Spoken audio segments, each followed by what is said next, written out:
आप लोगों सभी का स्वागत है मेरे channel study India online channel पे। आज मैं आप लोगों को गवर्नमेंट स्कीम्स के बारे में पढ़ाने जा रहा हूँ। जैसा कि आप लोग देख पा रहे हैं, मेरे पास विजन आईएएस का PT365 PDF है, जो कि फ्रीली अवेलेबल है as a open source Vision IAS के वेबसाइट पे। आप लोग कोई भी वहाँ से डाउनलोड कर सकते हैं। ये फ्री सोर्स है, इसके लिए आपको कोई भी कॉस्ट नहीं देना है। ये इसमें गवर्नमेंट स्कीम्स जो भी मई 2019 से फरवरी 2020 तक आया है भारत सरकार का, उसके बारे में बताया गया है। और चूँकि विजन का जो 365 PT365 पे जो मटेरियल आता है, ये काफ़ी फेमस है यूपीएससी प्रिलिमिनरी एग्जामिनेशंस के लिए। इवन स्टेट्स पीएससी के लिए भी आप इसको रिफ़र कर सकते हैं। तो चलिए दोस्तों, मैं स्टार्ट करता हूं गवर्नमेंट स्कीम्स। उससे पहले मैं आपको ये बता दूं, जो मैं अपने इस वीडियो लेक्चर में और जो आगे आने वाले जो भी सीरीज़ हैं, उसमें क्या सीक्वेंस फॉलो करूंगा, ये सीक्वेंस आप लोग जान लें।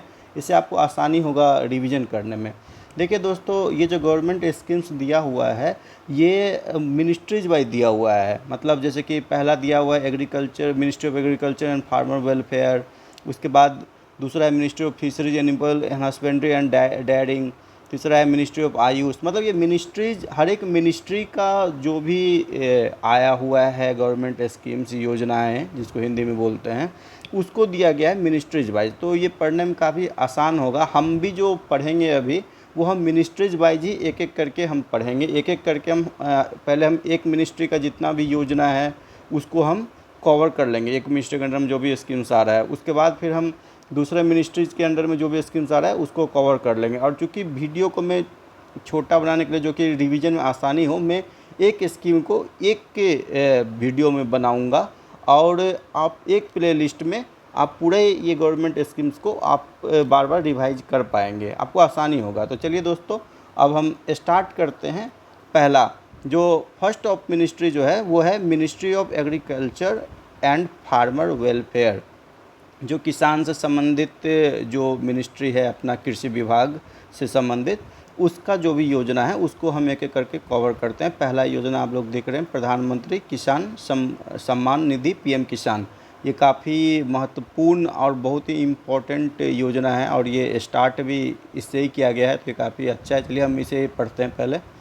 तो दोस्तों, आप लोग देख सकते हैं, ये प्रधानमंत्री किसान सम्मान निधि, PM किसान का जो फुल फॉर्म है वो है प्रधानमंत्री किसान सम्मान निधि। किसान का सम्मान के लिए जो निधि है, जो राशि दिया जाता है, इसका नाम से ही क्लियर है। जो ये योजना है वो किसान के आय में कुछ उनका मदद हो जाए, जो उनका कुछ हेल्प हो जाए, इसके लिए, मतलब उनको सम्मानपूर्वक हेल्प हो जाए उनका, मतलब इससे नाम से ही पता चल रहा है जो योजना का पर्पस क्या होगा। देखिए, आजकल जो भारत सरकार का जो भी योजना आ रहा है, उसका जो टाइटल होता है, उसका फुल फॉर्म आप यदि समझेंगे, पढ़ के समझेंगे, तो उसका ऑब्जेक्टिव क्या है ये उससे ही पता चल जाता है दोस्तों।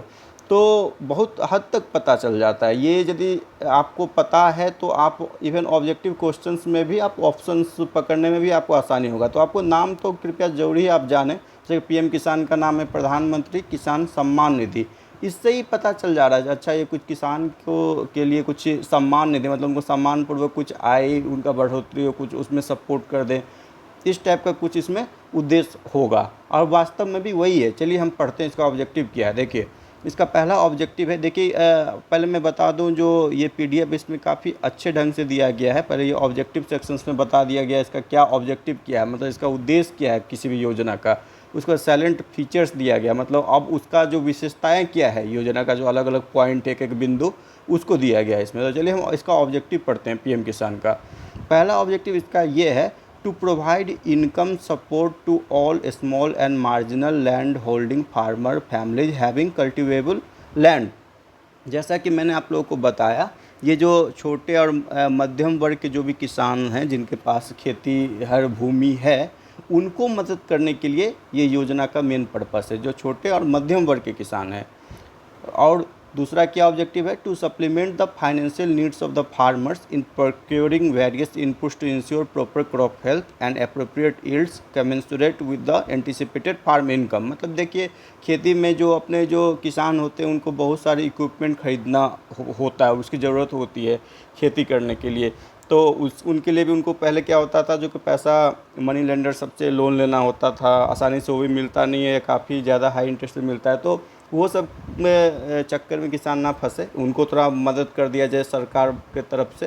तो इसके लिए इसका एक पर्पस ये है, जो उनको वो सब जो इनपुट है खेती के लिए जो भी सामान खरीदना, उसमें भी हेल्प मिल जाएगा यदि इस टाइप से उनको हेल्प किया जाएगा सरकार से। तो दूसरा क्या है, जो उनका to commensurate with the anticipated farm income, मतलब उनको जो खेती के बाद आप जानते हैं जो किसान को बहुत कम ही इनकम हो पाता है उनको फाइनल प्रोडक्ट के बाद भी। तो यदि हम सरकार भी थोड़ा सा मदद कर दे तो उनका थोड़ा हालत बेटर होगा, मतलब थोड़ा सा उनका इनकम भी इन्हेंस हो जाएगा इससे। ये मेन ऑब्जेक्टिव यही हुआ, जो कि छोटा और मध्यम वर्ग किसान को थोड़ा आय उनका बढ़ाया जाए, उनको इनपुट्स खरीदने में मदद किया जाए, उनका जो फाइनल जो इनकम है वो थोड़ा सा बढ़ाया जाए। अब इसका हम फीचर्स देखते हैं, आप ध्यान से देखिएगा। इसका फीचर्स मैं शॉर्ट में आपको जल्दी बता दूंगा समझा के। अब देखिए, पहला क्या है, it is a central sector scheme. देखिए, स्कीम तीन तरह का होता है, एक सेंट्रल सेक्टर स्कीम होता है, दूसरा स्टेट का स्कीम होता है, तीसरा क्या होता है, दोनों के कोऑर्डिनेशन से होता है, सेंटर का और स्टेट का। ये जो है ये फुल्ली सेंट्रल सेक्टर स्कीम है। मतलब इसका ये हुआ कि इसमें जो भी धनराशि आएगा, अमाउंट आएगा, वो पूरा सेंटर गवर्नमेंट जो है उसके थ्रू फंडेड होगा, इसलिए it is a central sector scheme. इसको याद रखिएगा, ये ऑब्जेक्टिव टाइप से क्वेश्चन आता है प्री में, उसमें ये पूछ सकता है किसी भी ऑप्शंस में। दूसरा क्या है, income support of Rs 6000 per year is provided to all land holding farmer families across the country irrespective of the land size in 3 equal installments of Rs 2000 every 4 months। तो इसमें 6,000 रुपये का जो धनराशि है वो जो किसान हैं उनको दिया जाएगा साल में। और ऐसा नहीं जो जिनका उनके लैंड को देख कर दिया जाएगा, जो किसका भूमि कितना है उसके अनुसार, वैसा नहीं है कुछ, मतलब सबको दिया जाएगा। और ये कैसे दिया जाएगा, 3 इक्वल इंस्टॉलमेंट्स ऑफ 2,000 रुपये के 3 इक्वल इंस्टॉलमेंट में दिया जाएगा। मतलब एक ही बार में 6,000 नहीं दे के ये 2,000 करके 3 बार में उसको देंगे 4-4 मंथ के बाद। तीसरा क्या है, definition of family for the scheme is husband wife and minor children. मतलब जो फैमिली जो बोला गया उसमें वो पति पत्नी और उनके जो बच्चे हैं जो उन पर डिपेंडेंट है, छोटे बच्चे, वो इसको माना गया है। चौथा क्या है, responsibility of identification of beneficiary farmer families rests with the state UT government. ये भी काफ़ी महत्वपूर्ण पॉइंट है, इसमें ये बताया गया है जो कि इसमें जैसे कि पैसा तो सेंट्रल गवर्नमेंट की तरफ से आ रहा है, मगर अब जो फार्मर फैमिली है किसको मिलना चाहिए किसको नहीं मिलना चाहिए, ये इसका तो एलिजिबिलिटी क्राइटेरिया कुछ होगा। ये डिसाइड कौन करेगा, जो रियली में छोटे वो मीडियम या स्मॉल मार्जिनल फार्मर्स हैं, ये रिस्पॉन्सिबिलिटी दिया गया स्टेट और यूटी गवर्नमेंट जो है वो डिसाइड करेगा, वो वेरीफाई करेगा जो जेन्युइन बंदा है कि नहीं जिसको दिया जा रहा है। चौथा क्या, fund is directly transfer to the bank accounts of the beneficiary. देखिए ये भी काफ़ी महत्वपूर्ण पॉइंट है, यहाँ पे जो पैसा है वो किसी के बिचौलियों के थ्रू नहीं आ रहा है जो कोई उसमें कुछ गड़बड़ करे। ये पैसा जो जनधन योजना है, भारत सरकार ने जो जनधन योजना के तहत जो भी अकाउंट्स बैंक अकाउंट्स खोला हुआ है हमारे किसान भाइयों का, उसके यूज करते हुए ये डायरेक्ट ट्रांसफ़र आएगा डीबीटी के थ्रू, डायरेक्ट बेनिफिट ट्रांसफ़र उनके बैंक अकाउंट पर डायरेक्ट। ये काफ़ी अच्छा पहल है भारत सरकार का। उसके आगे का पॉइंट है, farmers can do their self registration through the farmer corner in the portal और थ्रू कॉमन सर्विस सेंटर। मतलब इसके लिए जो रजिस्ट्रेशन करना होगा वो फार्मर खुद भी कर सकते हैं, पीएम किसान जो पोर्टल है उस पर जाके, या वो कॉमन सर्विस सेंटर वो जो होता है कॉमन सर्विस सेंटर वो सभी गाँव में भी होता है, इवन वो सभी जनपद में भी होता है, उसमें भी जाकर वो कर सकते हैं। उसके बाद है, the benefit shall be paid to only those farmer families whose names are entered into the land records except for forest dwellers north eastern states and Jharkhand which has separate provisions for land records.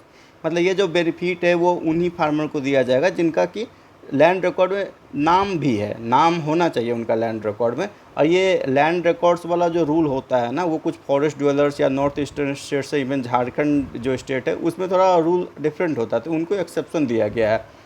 उसके बाद का point है PM Kisan mobile app was launched on first anniversary of PM Kisan on which farmers can view the status of their application update और carry out corrections of their Aadhaar cards and also check history of credits to their bank accounts. देखिए दोस्तों, मैंने जैसा कि आपको अभी बताया जो कि पीएम किसान नाम का वेबसाइट ऑलरेडी है, जो मैं आपको दिखा सकता हूँ। देखिए ये है पीएम किसान सम्मान निधि नाम का वेबसाइट। यहाँ पे ये फार्मर कॉर्नर में जाके वो अपना रजिस्टर कर सकते हैं न्यू फार्मर रजिस्ट्रेशंस में। और अब बताया गया जो इस पीएम किसान योजना का पहला वर्षगांठ होने पे भारत सरकार ने एक ऐप भी लॉन्च किया जिसका नाम है पीएम किसान गवर्नमेंट ऑफ इंडिया। ये देख एनआईसी के द्वारा डेवलप ऐप है, आप देख सकते हैं। इस ऐप के थ्रू जो किसान है वो अपना आधार कार्ड का करेक्शंस कर सकते हैं।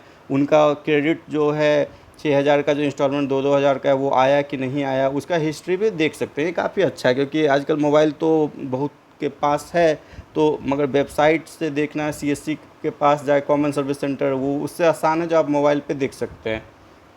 उसके बाद और क्या है एक्सक्लूसन। हाँ, अब एक्सक्लूसन मतलब अब ये बताया गया है जो कि ये किसके लिए बेनिफिशियरी कौन नहीं है इसमें। क्योंकि देखिए इसका जैसे कि मैंने ऑब्जेक्टिव में बताया था, मेन इसका पर्पस है जो स्मॉल और मार्जिनल लैंड होल्डिंग फार्मर्स है उनको मदद करना।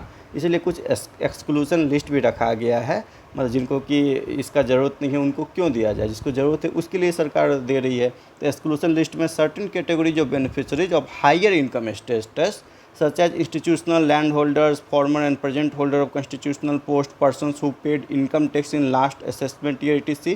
shall not be eligible for benefit under the scheme। मतलब जो बड़े किसान हैं, इसको जो ज़मींदार टाइप का बहुत ज़मीन है उनको ज़रूरत ही नहीं है, वो जो कोई कॉन्स्टिट्यूशनल पोस्ट में है, कोई मंत्री हैं, कोई एमपी है, एमएलए, उनको भी ज़रूरत नहीं है। कोई पर्सन से जो इनकम टैक्स दिया मतलब वो जॉब ऑलरेडी कर रहे हैं उनको भी ज़रूरत नहीं है इसका। तो इन सबको एक्सक्लूसन लिस्ट में रखा गया है। उसके बाद लास्ट पॉइंट है all PM Kisan beneficiary will be given the Kisan credit card KCC so that farmers can take easy loans from the banks. This will help all such farmers to get short-term loan for crop and animal fish rearing at a maximum interest of 4% on timely repayment। हाँ देखिए ये भी काफ़ी अच्छा point है, important point भी है। मतलब पीएम किसान के तहत एक किसान क्रेडिट कार्ड भी फार्मर्स को उपलब्ध करवाया जाएगा जिस पे कि वो आसानी से बैंक से लोन ले सकते हैं। यदि वो टाइमली रिपेमेंट कर देते हैं अपने पुराने किस्त को तो जो इंटरेस्ट रेट जो होगा मैक्सिमम इंटरेस्ट रेट होगा वो 4% ही होगा। ये भी काफ़ी अच्छा पॉइंट है इसका पीएम किसान का। तो दोस्तों देखिए ये पीएम किसान योजना काफ़ी महत्वपूर्ण इंपॉर्टेंट पॉइंट है। आप इस वीडियो को इसको रिवाइज करने के लिए इसको बार बार सुन सकते हैं। मैंने सभी पॉइंट्स को कवर किया हुआ है। ठीक है दोस्तों, बहुत बहुत धन्यवाद आपका मेरे वीडियो के लास्ट तक देखने के लिए। आपको बहुत बहुत धन्यवाद। Thank you.